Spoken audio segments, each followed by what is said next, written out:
Hello and welcome back. Sean here, Mountains Garage in the steamy state of Maine. It's about 96 degrees today. The few days leading up to this haven't been bad, and the weekend doesn't look too bad, but today is a steamy one. It's only mid-afternoon, but it's getting hot in here, especially where I turn the fan off so I can talk to the camera. So I'm just going to shoot a quick video and go back inside the house and sit in front of the air conditioning. For some reason my throat's dry and I'm coughing, probably because I'm thirsty. I've been drinking iced tea since I was a kid. I quit for 3 or 4 years and then decided I wasn't a quitter. I started going to Florida for a week in the wintertime, and I'd allow myself to have sweet tea, and then, well, I just went right back to drinking it.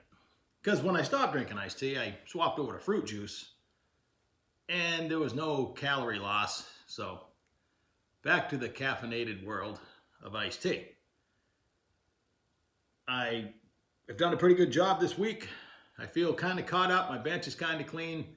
So I'm going to change the subject today. Talk about boating and my knowledge or lack thereof my entire life leading up until now. And this won't take very long.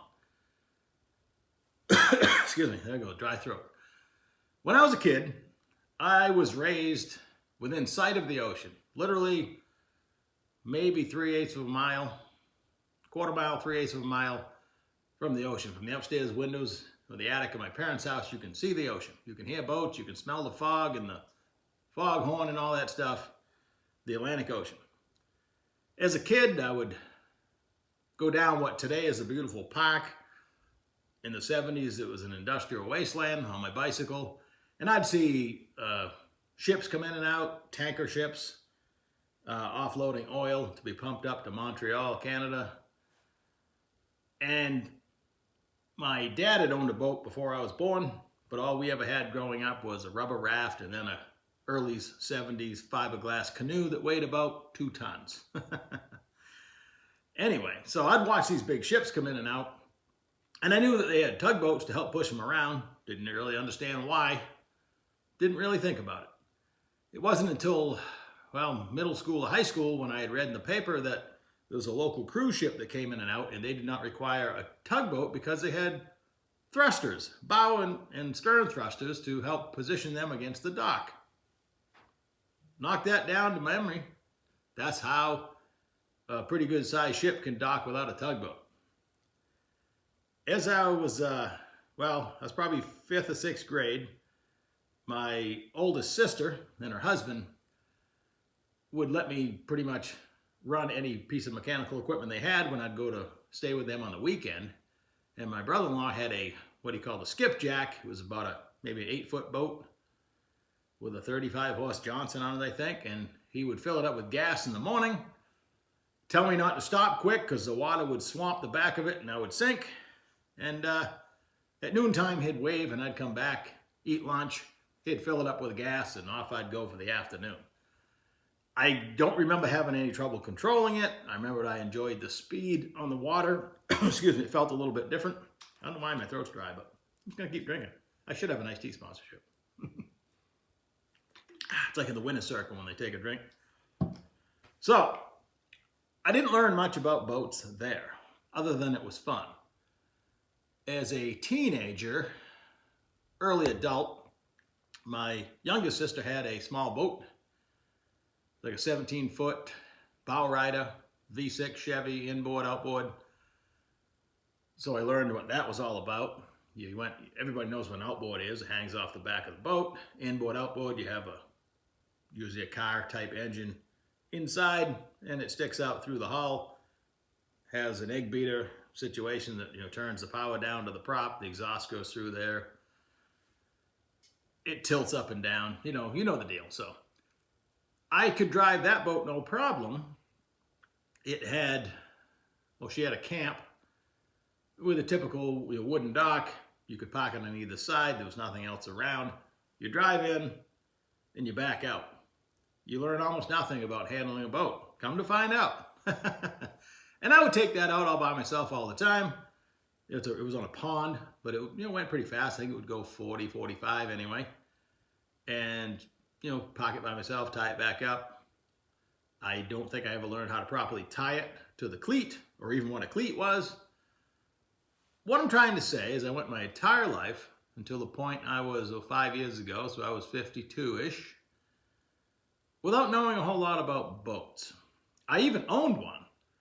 I had traded for a Cole V-drive with a big block Chevy with the headers up over the transom. You know, the V-drive set between your passenger and driver. You drove on the same side you do in America in a car. It had an in and out box and no reverse. And none of that meant anything to me because I didn't know how handy reverse is in a boat. I just wanted to go fast, I guess.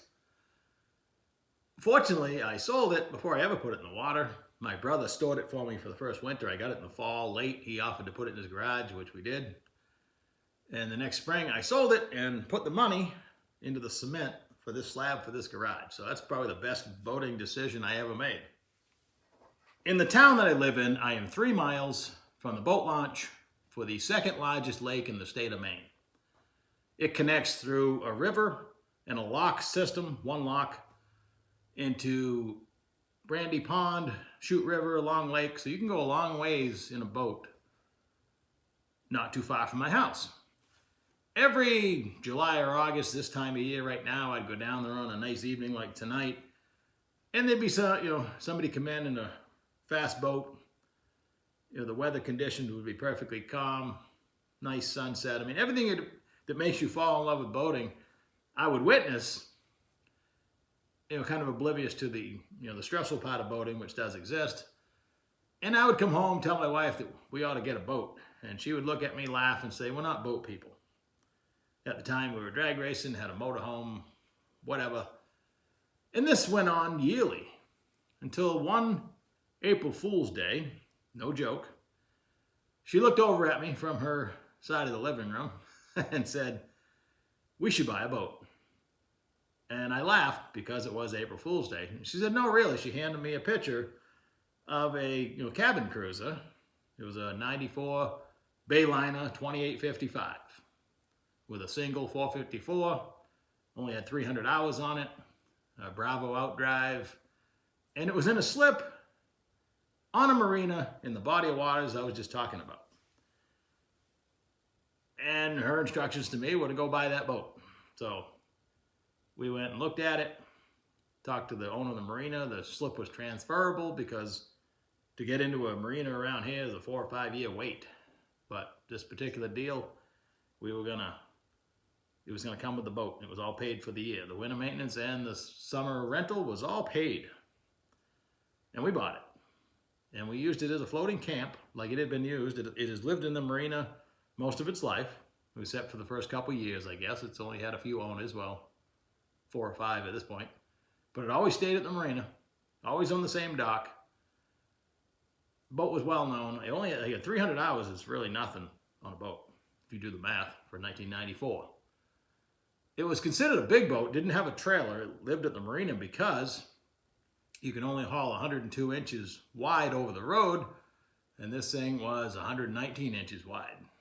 So, say it was 28 feet long. Seemed to me it weighs 6,000 or 7,000 pounds. I'd have to look up the specs, but in my mind, one big block Chevy, that's a no-brainer. Only got one to worry about, way better than 2 engines in my mind because I didn't know anything about boats. And it was a nice boat, and we continued the tradition, eventually, of hardly ever leaving the dock. But the first year we bought it, the water was particularly low. They controlled the level of the lake. At the southern end of the lake, they controlled the water level for all the bodies of water connected. And they hadn't raised it yet. So the marina was only able to get it in. They like to move all the big boats that lived there, get them out of the way, and they put them in the water. They do what they got to do to get it commissioned and put it in the water. And it was on the wrong dock in the wrong slip. And the marina always gets busy, and you can get lost. And they didn't know I didn't know how to drive it. And we didn't know anybody there.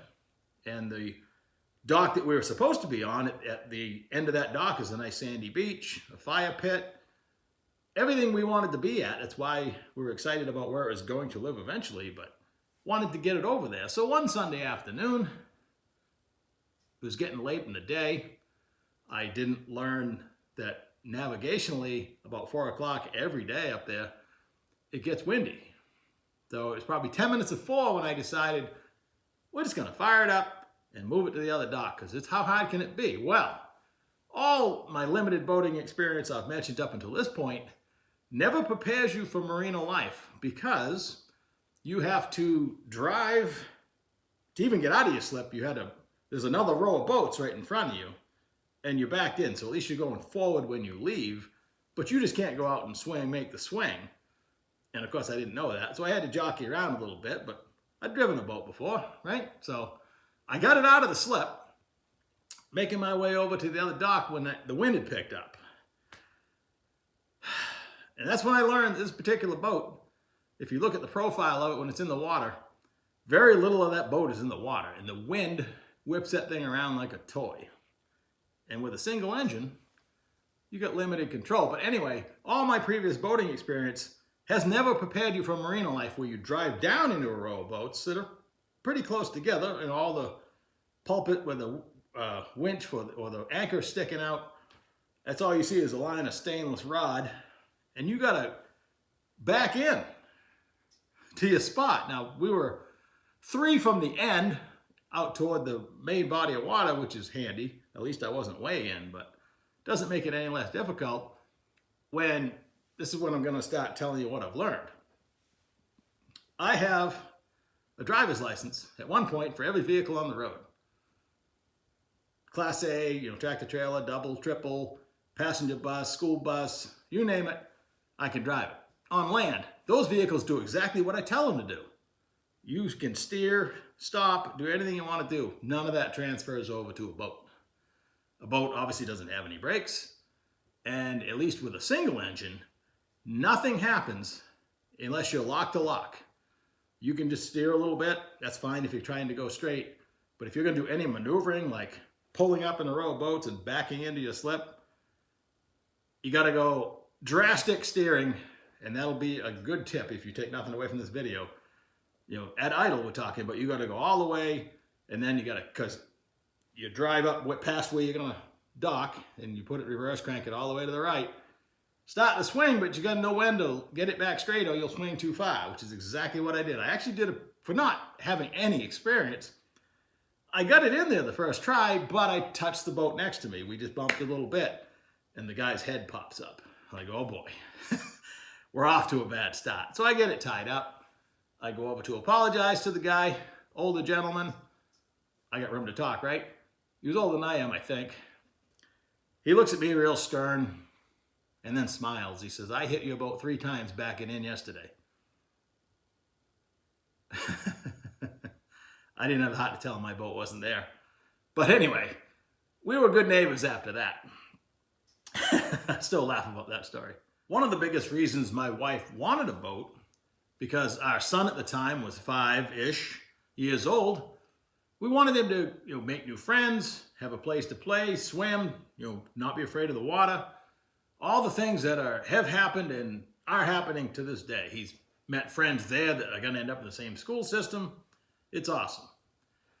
So for 5 summers, and this summer we started our 6th summer there, we only put 4 or 5 hours on the boat total. I learned to drive it better. Never did I watch videos on how to do it like I should, and like you should, if that's your goal. There's a lot of good videos on YouTube.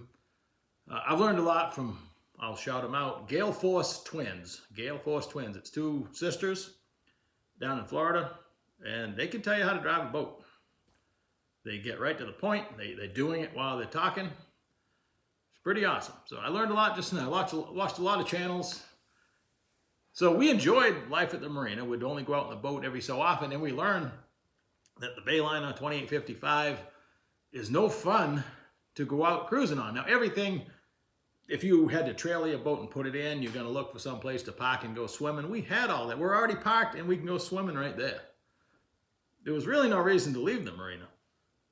Excuse me, but we had a fun 5 going on 6 years.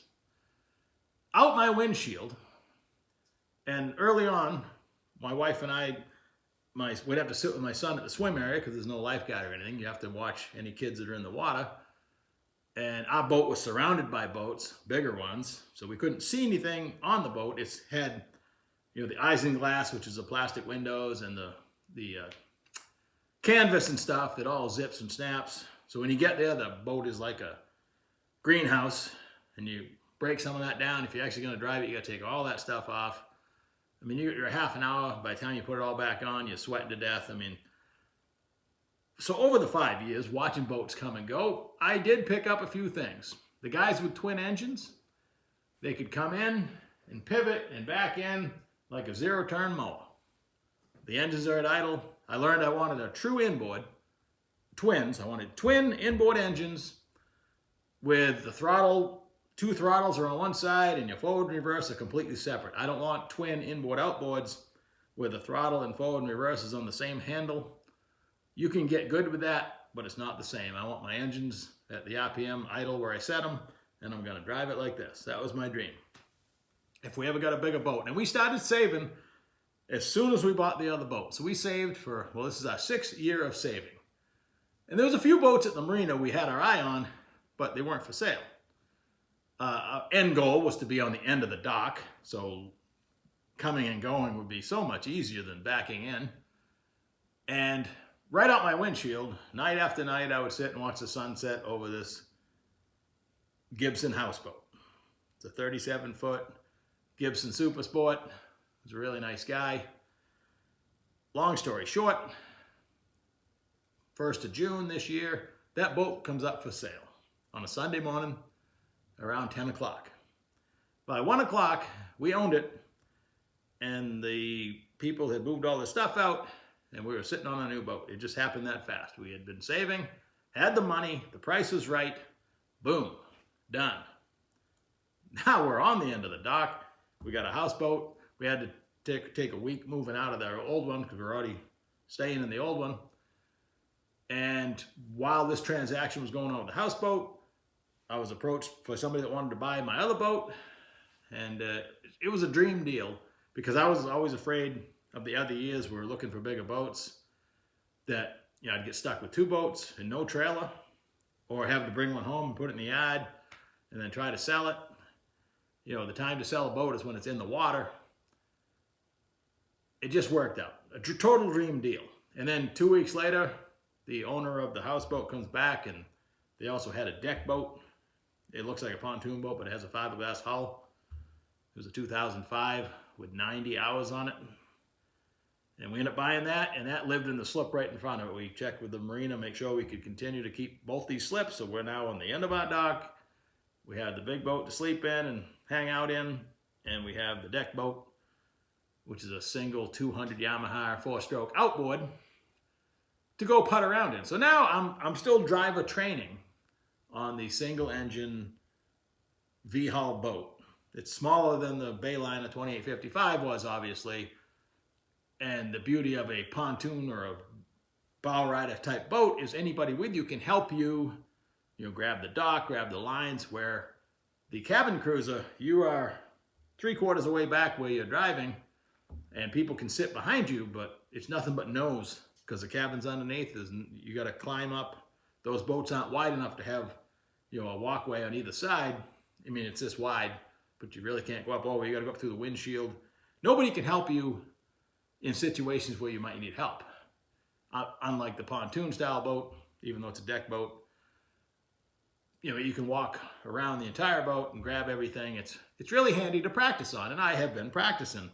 And what I've learned holds true, that while this is slightly less affected by wind, if you don't go lock to lock in your steering, you're not going to get the desired result. And things I've learned because I finally this year decided that we have 2 new boats. I'm going to learn to drive them both proficiently. I'm finally going to apply myself, because before I didn't have to work on it. That was a deal my wife made. It was going to be maintained by the Marina. No stress, just go up there and hang out. I have too much boat maintenance experience. I live in a neighborhood where everybody always had boats. And all week long, weeknights, they'd want me to work on their boat. And I would. And then I'd stand here Sunday morning, they all drive by, blow the horn. I'd be standing out there with my beach towel, my float, and I'd be left here without getting to go boating. But anyway, so driving the pontoon style boat with a single engine, I initially had it, the houseboat was facing this way and the pontoon boat was in front of it. I'm just going to call it the pontoon boat, even though it's not. It looks like one. People mistake it for one. So I would come in past the houseboat. Neutral is your friend. This is the biggest thing I've also learned. You got to go lock to steer, and neutral is your friend. You should be able to be in neutral or engage reverse with the wheel straight and stop the boat. So you almost want to come to a complete stop before you do your docking maneuver, and then you're controlling, bumping forward, neutral. And when I was driving in, so both boats were headed the same direction, when I was pretty sure I could coast into the dock, I would cut it all the way to the left, bump it one more time to start the turn, and it would kind of go like this, and then I'd go all the way to the right and put it in reverse at the same time, and it would suck it right against the dock, straighten it out at the same time, and I could back right in. And I got really good at that in about a weekend. I would actually go out at night, I'll leave my wife on the dock or take her with me, and I'd just keep making circles, practicing. I'd miss 4 out of 5, but I wanted to get good at it and figure out what I was doing wrong. My biggest mistake right off the bat is I wasn't putting it in neutral. I was in gear all the time. I was either in forward or reverse, and you can't dock a boat like that. Neutral is where you want to be, and then you just bump, a little bit of steering. That works out. Finally, last weekend, while I was doing all this, I was still lacking the experience of driving the twin-engine houseboat at this point. So the houseboat, you could drive it down inside. There's a station down there, but you typically always drive it from up top. The visibility is so much better. And I mean, somebody's driven the houseboat 618 hours. It's a 1996 Gibson 37 Super Sport. We got a super deal on it. Totally happy. It has twin 305 Chevys with velvet drive transmissions and then V drives and, props out the back and rudders. It runs great. And finally last Saturday, I had some work to do to it. The bilge pumps weren't working. I wanted to make sure it was seaworthy before I took it out. And through this is our 6th summer at the Marina, I met a guy there who was my boat neighbor on the other dock. He had moved over next to the houseboat this year, and now I followed him over there.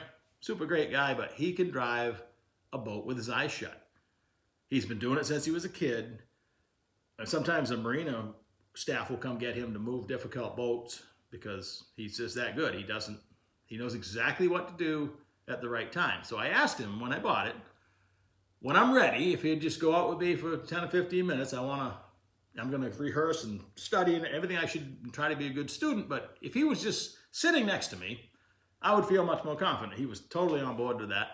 So if you could find a guy like that, super helpful. I knew at any point I could bail out and this guy would take over. With the Bayliner, I should add that a friend of mine had taken me out with that one too, but I wasn't ready to learn. I didn't have the desire to learn. I had enough, going on, I guess. I didn't apply myself. This year, I have wanted to apply myself, and I have been. So, last Saturday morning, I asked him if he had time to do it, and he did. And I'd had both engines running in the houseboat when I bought it a month and a half ago. I went to start it, and the right engine would just click. So, it took me 10 or 15 minutes to get the right one going. Had bad connections on the batteries. They didn't look bad, but turns out they were. So anyway, I got both engines running. Having never left the dock, I was hoping they're going to stay running. I wasn't sure if they're going to restart because I hadn't had time to actually diagnose and fix it for real. I just got them running by wiggling a bunch of stuff. So, as a mechanic, I don't trust that. So I was hoping they would stay running. And I had rehearsed how to leave the dock. So while my wife and my boat neighbor untied it, I was upstairs ready to drive it. I knew I went double reverse when they shoved me off. And then I shoved the right one in forward because I had to miss my pontoon boat, my deck boat. And so I backed away, turned, and went out. And we have to go into the channel. The channel's pretty tight because there's a lot of sandbar, less than 3 foot water. You got fixed props. You can't tilt the motor up or anything. So I wanted to make sure I wasn't going to drag anything. And I had never driven it. I'd been studying like a good student how to drive it with the forward and reverse, shifters. But at what speed do I have rudder control?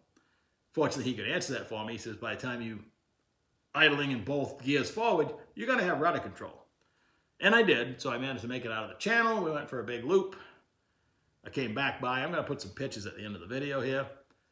But the best part was I had practiced and watched so many videos.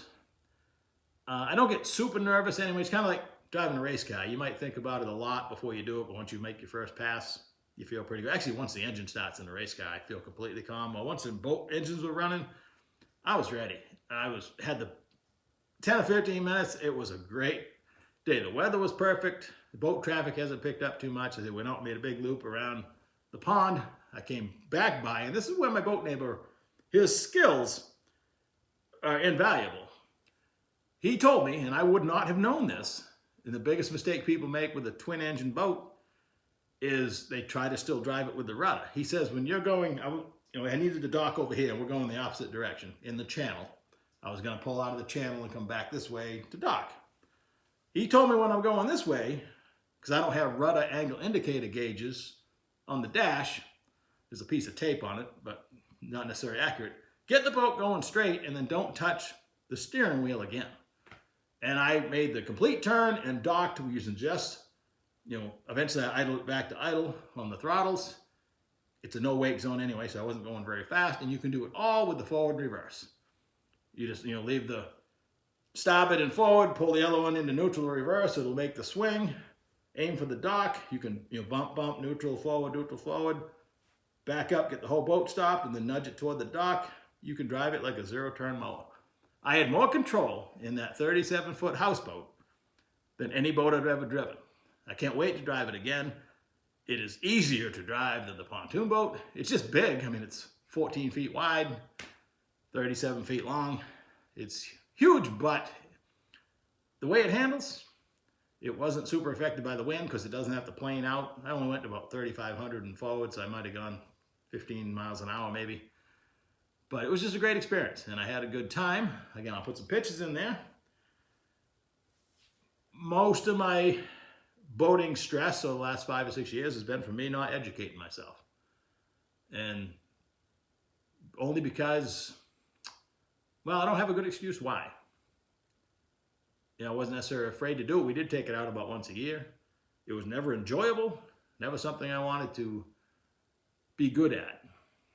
We had a great time at the Marina. I became really good at helping other people land their boats, which you got to be careful. You can get hurt real easy. But, I was sitting there all day anyway, my wife and I. And if I see somebody coming in, especially when it got windy, I would just go help them. You get to meet people that way and try to be a good, boat neighbor that way. So to date, that is my boating experience. I hope you get something out of this video. It went longer than I expected. I'll catch you in a couple days. My talking got out of control, and now I got to walk around and shut it off. But stand by for the pictures.